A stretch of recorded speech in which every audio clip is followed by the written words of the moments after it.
Nós estamos com um tema novo. Nosso tema é sobre Vem Viver Dons e Talentos. Nessa noite, o título da mensagem é Descobrindo Seus Dons. E há uma fábula muito famosa de Esopo que nos ajuda a pensar sobre esse tema. Esopo, ele conta sobre a águia e o corvo. Já ouviram falar dessa fábula?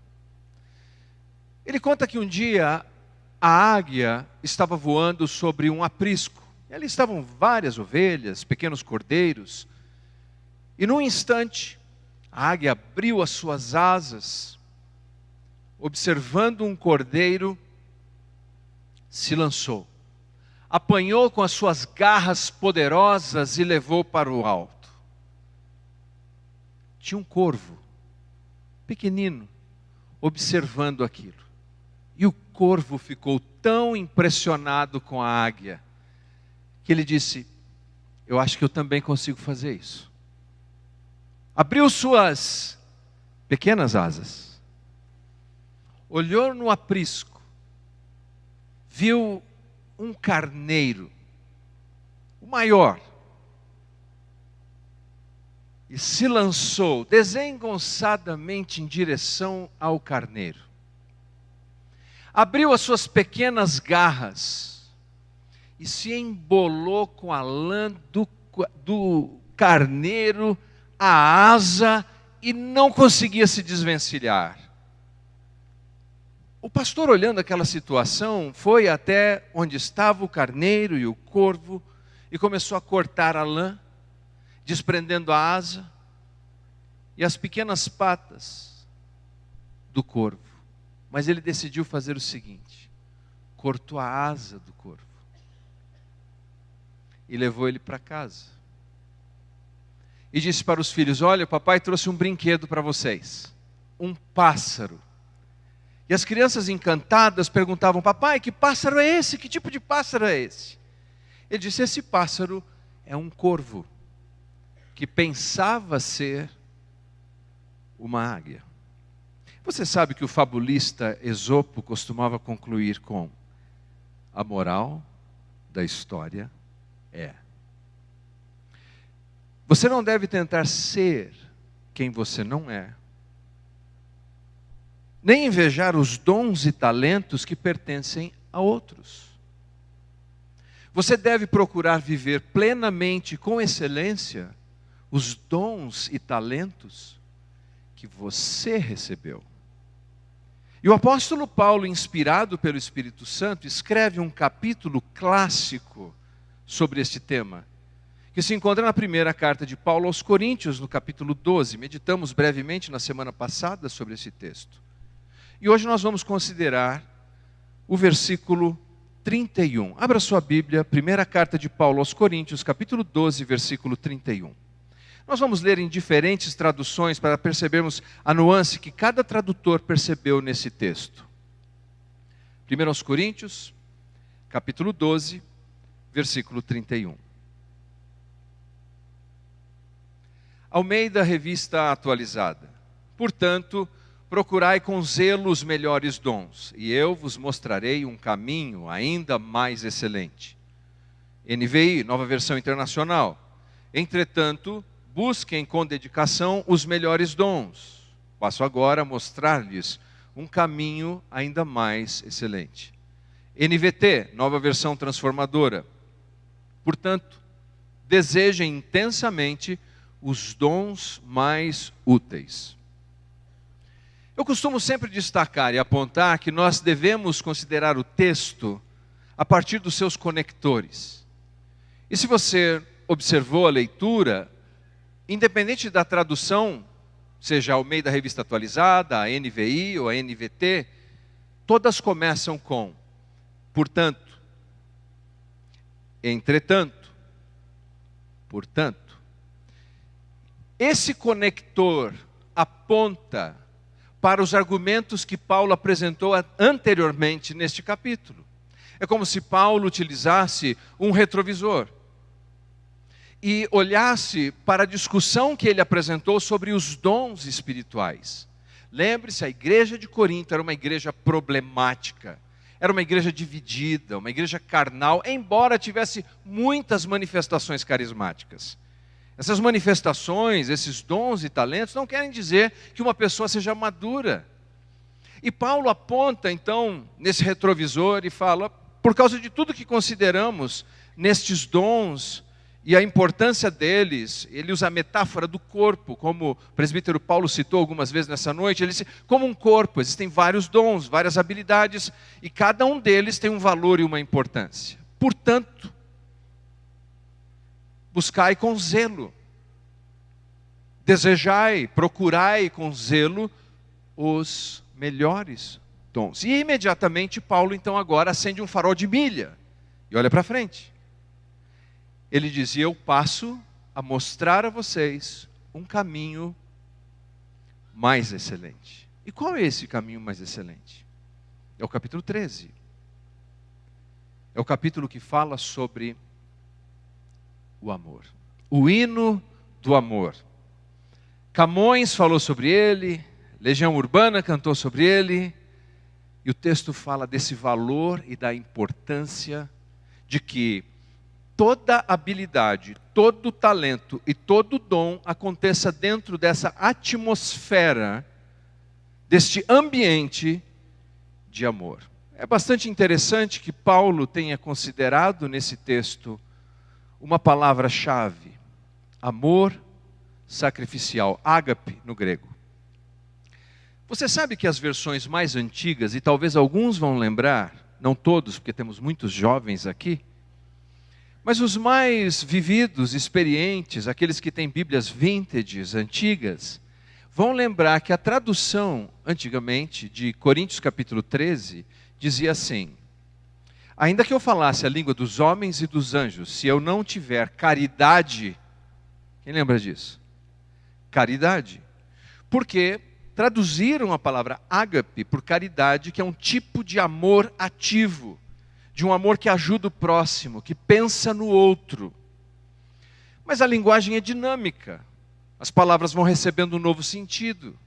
E caridade passou a ter um significado de dó, não é isso? De compaixão, de dó das pessoas. Por isso os tradutores passaram a usar a palavra amor. E faz muito sentido. E o meu exemplo é o seguinte. Imagine que eu chegue em casa e diga a Julie, minha esposa, Julie, eu casei com você por caridade. O que vocês acham que vai acontecer?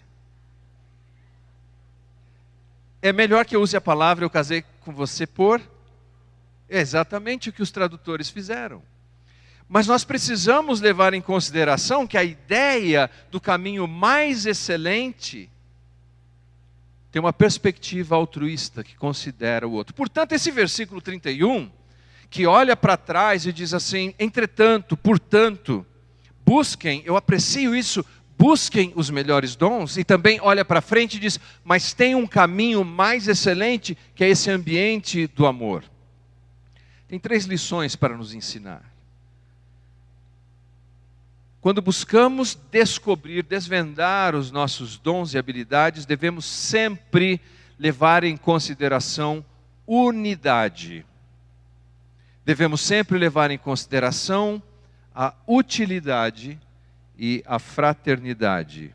Vamos começar por unidade. Note, capítulo 12, Paulo faz essa descrição e compara a igreja a um corpo, em que cada membro tem uma função. E por mais discreto, diz Paulo, que seja um membro, ele não é dispensável. E nós cobrimos de honra, e nós não queremos a amputação dele de modo algum. Mas também em outros textos do Novo Testamento, a igreja é comparada, por exemplo, com um edifício, um prédio, em que cada tijolo, cada bloco, cada parte tem uma função importante na estrutura funcional daquele edifício.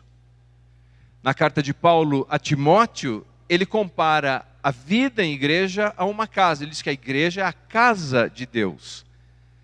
Por quê? Porque no ambiente do lar, você tem diversidade na unidade. Quer dizer, pessoas têm papéis diferentes num lar. Pai, mãe, filhos. Quanto mais claros são os papéis, Quanto melhor esses papéis funcionam, menos conflito a gente tem. Quando os papéis num lar não estão claros, ou o cachorro morre gordo ou morre de fome. Quem cuida do cachorro? São os papéis, precisam estar esclarecidos ali. E Paulo chama a igreja como a casa de Deus. Existem papéis que precisam ser cumpridos. Mas dentro dessa visão de Paulo, ele está enfatizando que nós temos diversidade. Pessoas são diferentes, dons são diferentes, mas o objetivo final é unidade. Como um time de futebol. Aliás, quem ganhou? Portugal ou Espanha? Hã? Os gajos ganharam. Ótimo, vamos comer uma sardinha na brasa então. Num time de futebol você tem o goleiro, você tem o zagueiro, você tem o lateral, você tem o meio-campista, você tem o atacante. Cada um deles, estrategicamente, tem uma função a cumprir. Eles têm habilidades diferentes. Mas se o time estiver na diversidade, dedicado à unidade, eles trabalham de maneira cooperativa para que vençam juntos.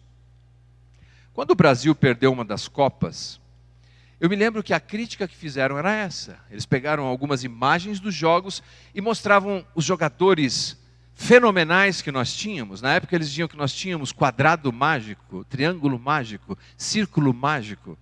Eram tão mágicos que fizeram desaparecer todos os títulos.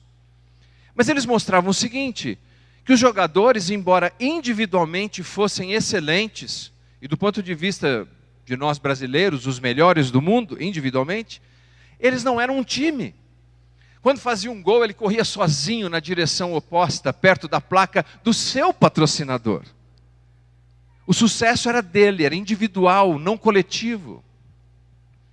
E Paulo nos chama a atenção da importância de considerarmos dons e habilidades como instrumentos para a unidade. Ou seja, na sua casa, o que quer que você tenha de habilidade deve contribuir para que o seu lar tenha mais unidade. No seu trabalho, na sua empresa, as diferentes habilidades devem contribuir para que no final do dia aquela empresa tenha mais unidade. E numa igreja, os diversos dons, as diversas habilidades devem contribuir para que no final do dia nós tenhamos mais unidade. É por isso que Paulo, e eu encorajo você a ler, é muito duro quanto ao uso do dom de falar em outras línguas. Capítulo 11, e especialmente capítulo 14. Veja só. No capítulo 14, versículo 23, Paulo diz que se as pessoas se reunissem todas juntas, e falassem todas juntas em outras línguas, e chegasse alguém naquele lugar que não conhece o Evangelho, que não entende o Evangelho, pensaria que eles estavam todos loucos. No mesmo capítulo, versículo 28, Paulo diz então que se alguém tivesse essa habilidade glossolálica, ele deveria orar para ter a capacidade de traduzir aquele conteúdo. E se não pudesse fazê-lo, se não pudesse traduzir, ele deveria ficar calado. Por quê? Porque a linguagem é um instrumento de edificação. E se eu tiro esse instrumento de edificação, que é a linguagem, eu produzo uma forma de torre de Babel, em que as pessoas não se entendem. E quando as pessoas não se entendem, não encontro unidade, harmonia. Me permita um exemplo. Uma irmã me contou que a filha dela estava namorando um britânico. Esse britânico não falava nada em português, nada. E veio para o Brasil visitar a família. Quando estava visitando, lá na casa, eles tinham uma senhora que cuidava das atividades, das tarefas domésticas, uma senhora muito prestativa. Quando ele chegou, ele estava gripado. E ele tossia. Cada vez que ele tossia, aquela senhora que ajudava nas tarefas domésticas, gritava para ele, xarope. Ele tossia e ela gritava, xarope. E ele ficou profundamente ofendido. Porque foneticamente, você sabe disso, em inglês, xarope parece com xarape. E xarape é cala a boca. Então todas as vezes que ele tossia, ela dizia xarope. Ela pensando que está ajudando ele, e ele profundamente ofendido com ela. Porque a linguagem não é a mesma. Paulo, ao descrever os dons, enfatiza que nós devemos pensar nas nossas habilidades de modo que edifiquemos o outro. O dom não é para você. O dom não é para mim. O Mateus estava orando no início do culto, ele disse que o único objetivo aqui era a glória e a adoração do Senhor Jesus. É um fato. E o subproduto dessa adoração ao Senhor Jesus é a edificação, o crescimento, o encorajamento do outro. Precisamos fazer a seguinte pergunta, portanto: como esse dom, essa habilidade, essa capacidade que Deus me deu, ajuda a produzir mais harmonia, mais unidade? E você pode refletir sobre isso na igreja, na casa e no trabalho. Porque algumas vezes, ao invés de usarmos as nossas habilidades para produzirmos mais harmonia e mais unidade, nós provocamos antagonismo, separação e divisão. Segundo, utilidade. Paulo diz assim: buscai com zelo os melhores dons. Francamente, numa leitura superficial, parece que Paulo está se contradizendo, ele está se contrariando. Porque ele diz assim no capítulo 12, versículo 21 e 22. Está com a Bíblia aberta aí?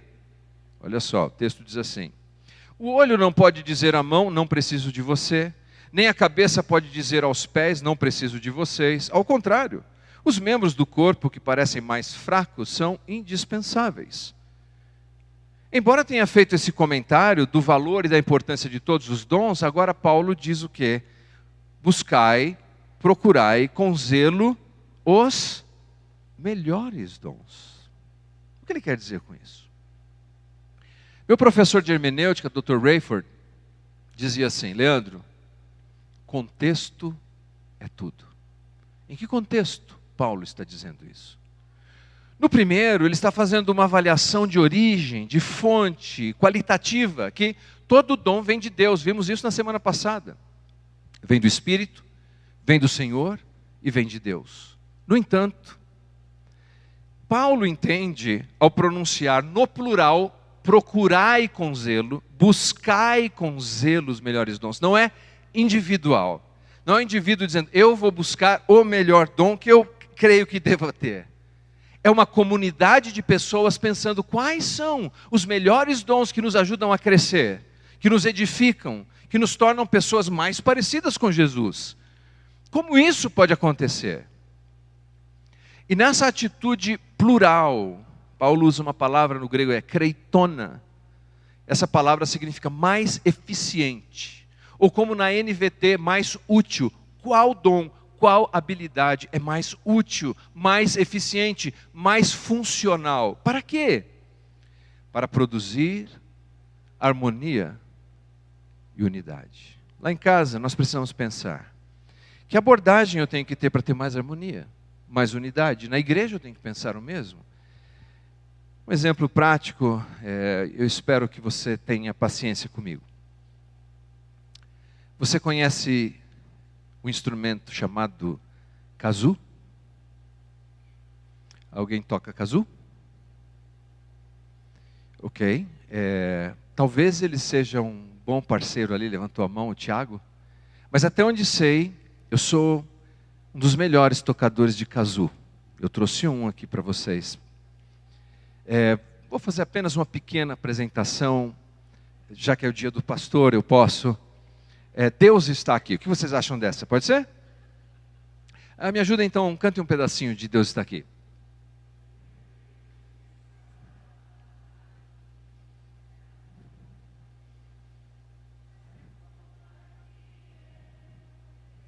Tá ótimo, peguei.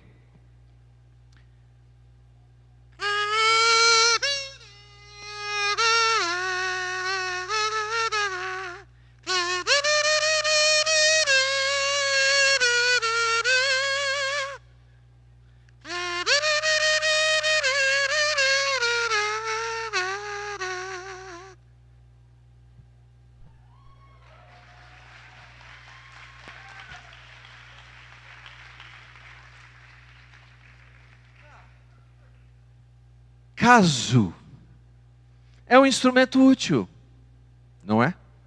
Pega leve. Você pode ferir meu sentimento. Kazoo é um instrumento útil, desde que eu toque dentro do meu carro com as janelas fechadas. Para meu deleite, para o meu enlevo espiritual. Mas, se for para colocar aqui num culto de louvor e adoração, tem instrumento melhor que kazoo? Tem gente na dúvida. Vou tocar uma noite inteira, você vai ter certeza depois. Claro, existem instrumentos que para produzir a harmonia, a unidade, funcionam melhor, tem mais utilidade do que o kazoo. Paulo diz assim, na primeira carta aos Coríntios, capítulo 12, versículo 28, falando da utilidade dos dons.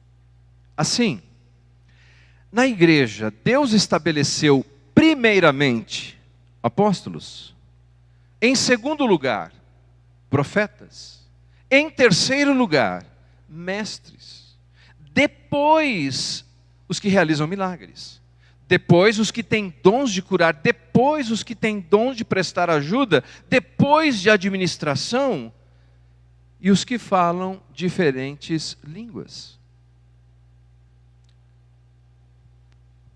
Qual o dom que aparece em primeiro lugar? Qual o dom mais útil que o apóstolo Paulo citou? Exatamente. Apóstolos. Um esclarecimento importante. Não temos mais apóstolos como tivemos nos dias de Jesus. Aqueles apóstolos que eu chamo de apóstolo com A maiúsculo, tinham a autoridade de Cristo para escrever o Novo Testamento. Eles eram inspirados por Deus para anunciarem com a mesma autoridade a vontade de Deus, e nós não temos mais isso. Porque se tivéssemos isso, pessoas poderiam continuar escrevendo a Bíblia. Agora, a palavra apóstolo é uma transliteração do grego, não é uma tradução do grego. Exemplo, em língua portuguesa, quando nós começamos a usar os primeiros computadores, nós tínhamos um botão ali que se chamava delete. Nós não tínhamos esse verbo, deletar, pelo menos até onde me lembro.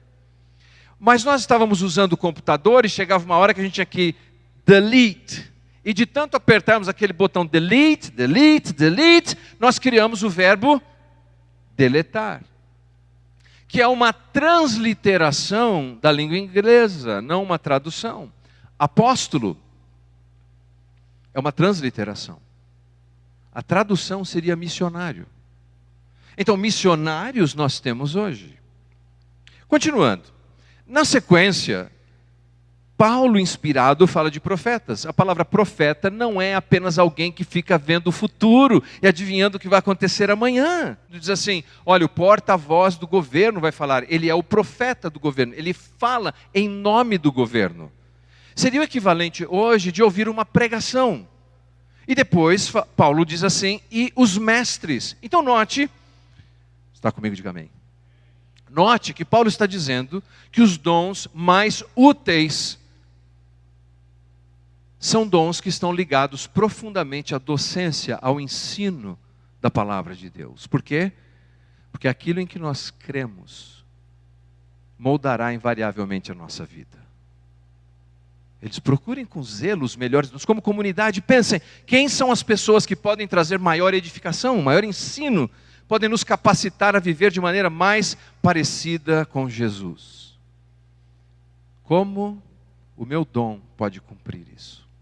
Nós continuamos ainda com a inversão disso. A igreja de Corinto buscava qual dom em primeiro lugar? De ensino, de edificação e de crescimento? O que vocês acham? Não, eles faziam exatamente o contrário. Eles queriam aquilo que era mais espetacular, aquilo que era mais pirotécnico, mas que não fazia com que as pessoas crescessem. Eles preferiam kazoo do que os instrumentos que podem trazer mais edificação. Pense o seguinte: qual é o seu dom? Qual é o seu dom? Qual é a sua habilidade? O que Deus te deu? Como você pode encorajar e abençoar as pessoas que estão à sua volta, no seu lar, na sua casa, no seu trabalho e na sua igreja? Você tem habilidades, mas aí vem uma outra questão. A utilidade do dom deve nos levar a ter a sensibilidade de como aplicamos esse dom. O tenista australiano Kyrgios ficou famoso porque ele era extremamente hábil. Ele venceu Nadal, Djokovic, venceu Federer. Mas apesar de todas as habilidades que tinha para jogar tênis, ele não tinha nenhuma habilidade relacional. Ele brigava com o árbitro, ele brigava com a torcida, ele brigava com a equipe, e por causa disso ele nunca ganhou um Grand Slam.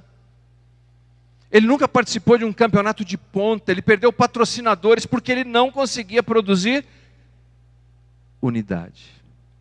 A utilidade de um dom é conseguir produzir unidade. Sabe o que, no final do dia? É ser aquela pessoa que faz parte da solução e não da confusão. Uma pergunta.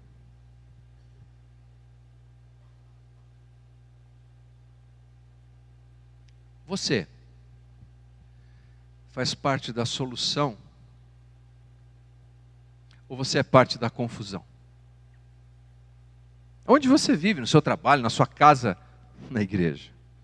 Sabe final de ano, que tem aqueles DOs, diversão obrigatória familiar, que vai ter aqueles jantares, e aí diz assim: a tia fulana vem.